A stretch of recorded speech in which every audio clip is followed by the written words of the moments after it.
Bonjour à tous, on est hyper heureux de vous annoncer la sortie de nos patrons version PDF. C'est une demande que vous nous faites toutes les semaines, donc on est ravis d'avoir réussi techniquement à la mettre en place. Donc vous allez voir, on va vous montrer comment imprimer et réaliser les patrons en version PDF. Alors aussi bien pour les tricots que pour la couture. Donc c'est parti pour celui de la salopette. Donc on va sur le site Philomène Atelier, patron. Donc là vous retrouvez tous les patrons qui soient PDF ou version pochette et livrés. Et il y a tous les patrons PDF. Nous on va sélectionner la salopette. On ajoute au panier. Et on va commander. Une fois commandé, vous avez reçu votre confirmation de commande où vous pouvez télécharger votre fichier avec les dossiers nécessaires de patron de la salopette, ou vous avez reçu un mail et vous pouvez aussi télécharger par ce biais-là. Donc vous ouvrez votre fichier et vous pensez bien à l'enregistrer sur votre ordinateur. Vous avez de mémoire que trois possibilités de chargement. Donc enregistrez bien vos fichiers. Donc là, vous avez la notice de la salopette, ici le patron en version A0, en version A4 et les instructions d'impression PDF que je suis en train de vous expliquer ici. Donc pour la version A0, vous pouvez l'envoyer à un imprimeur spécialisé, à une boutique d'imprimerie qui peut vous l'imprimer sur format A0, donc très grand, en une seule fois. Sinon, si vous voulez le faire chez vous, vous sélectionnez le patron en format A4.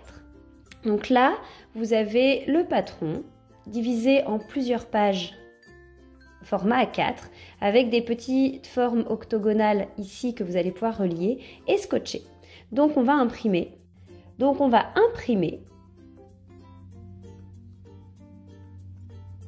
Alors assurez-vous bien que votre échelle est bien à 100%, voilà. C'est bien échelle 100% pour vous assurer en forme PDF, ça c'est bon. Et je vous conseille aussi d'imprimer au départ que la première feuille.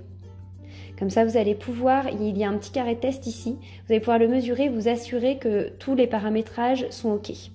Donc on peut lancer l'impression de la première page. Une fois votre première page imprimée, vous prenez une règle et vous mesurez bien que votre carré test fasse 3 sur 3 cm. Si ça c'est OK, c'est bon et vous pouvez imprimer le reste du document. Donc maintenant qu'on a imprimé nos feuilles en A4, on va les positionner pour reconstituer notre puzzle. Donc on a des petits signes 1 et A. 1 représente les lignes et les lettres, donc 1, 2, 3, 4. Et les lettres A, B, C, D représentent les colonnes. Donc il n'y a plus qu'à disposer. C'est parti. Donc là vous voyez, vous avez une petite forme octogonale, enfin normalement qui est vraiment octogonale, qu'il faut relier l'une à l'autre. Ici on voit que, vous comparez avec votre fichier sur internet, qu'elle est coupée. Donc il faut bien, quand je vais scotcher, que je les assemble l'une bord à bord. Il peut arriver avec votre impression à vous qu'il y ait une petite marge qu'il va falloir découper ou replier avant de scotcher pour que la forme octogonale se forme bien. Donc faites bien attention à ça avant de scotcher. On met bien nos fiches bord à bord avec la forme qui se rejoint et on scotche. Hop.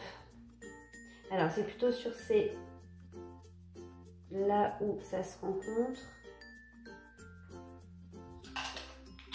Il faut être assez précis.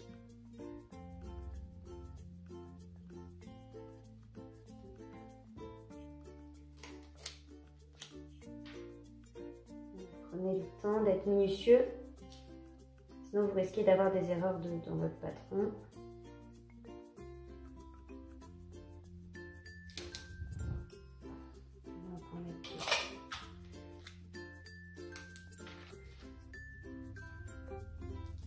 Et vous continuez sur tout votre patron.